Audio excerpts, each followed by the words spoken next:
The National Democratic Party, often simply called in Arabic Al-Izb al-Watani, the National Party, was an Egyptian political party. It was founded by President Anwar el-Sadat in 1978. The NDP wielded uncontested power in state politics, usually considered a de facto single party with authoritarian characteristics inside an officially multi-party system. From its creation until the resignation of Sadat's successor Hosni Mubarak in response to the Egyptian Revolution of 2011, the National Democratic Party was an authoritarian centrist party. From its inception, it was by far the most powerful of the parties to emerge from the Arab Socialist Union, the former ruling sole party since 1962, and was as such seen as its organic successor. However, in contrast to ASU's strong emphasis on Arab nationalism and Arab socialism, the NDP developed into a moderate centrist party. The NDP was a member of the Socialist International from 1989, until it was expelled in 2011, in response to the revolution. The party was dissolved on 16 April 2011 by court order, and its assets were transferred to the state. Electoral system in Egypt. The electoral system in Egypt under which the National Democratic Party operated did not meet internationally recognized standards of electoral democracies. According to the Freedom House, the political system is designed to ensure solid majorities for the ruling NDP at all levels of government. In 2009, Dr. Ali Eldin Hilal Dazouki, media secretary of the NDP, described Egypt as a pharaonic political system, and democracy as a long-term goal. Dazouki also stated that the real center of power in Egypt is the military. And in the case of Egypt, although former President Hosni Mubarak himself boasted shortly before his deposition from power that Egypt enjoys all kinds of democracy, substantive democracy and civil liberties within the country remain elusive. The truth of the matter is that participation and pluralism are now at lower levels than at any time since Mubarak assumed the presidency in the wake of Anwar Sadat's assassination. Freedom House ranks Egypt's political rights score 6 and civil liberties score 5, with 1 being the most free and 7 being the least free. Egypt has operated under a state of emergency for all but 5 months since 1967, allowing the president to outlaw demonstrations, hold detainees indefinitely without trial, and issue law by decree. Generally, emergency law provides the government with the authority to control every level of political activity,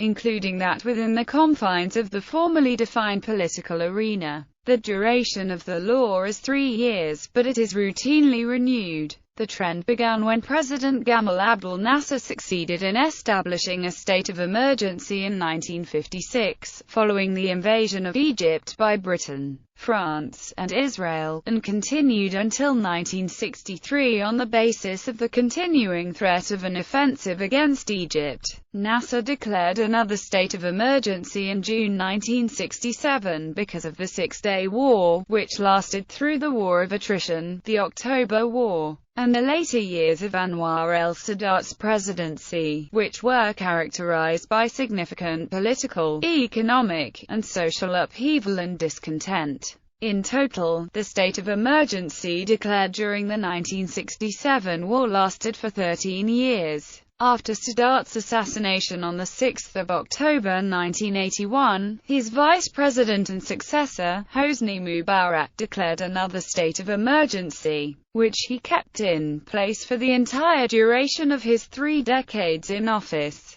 President Mubarak argued in his presidential public address in 1998 that emergency law is required in order to confront terrorism and protect democracy and stability. In practice, though, the law was used to not only control and contain terrorism, but to limit legitimate oppositional political activities. For example, campaign gatherings require prior permission from the Ministry of Interior under emergency law. Thus, when a candidate plans to hold a public meeting, he must submit an application to the local police station stating details such as date, location, and estimated size of the gathering. The application is then sent to the Ministry of Interior for consideration. The People's Assembly, which is usually characterized as the lower house of Egypt's quasi-bicameral legislature, is constitutionally empowered to question and even challenge presidential authority. However, that it chooses to not do so cannot be attributed to unanimous approval of presidential policies. In actuality, the People's Assembly is restricted to the role of rubber-stamping presidential authority because it is confined by presidential powers beyond its control. Under Article 152 of the Constitution, the President is able to have his proposals bypass the People's Assembly and endorse him through referendum. Consequently, it is impossible for the Assembly to consider or reject the policy. The President of Egypt, though, rarely needs to resort to referenda, except in circumstances where it is a formal requirement,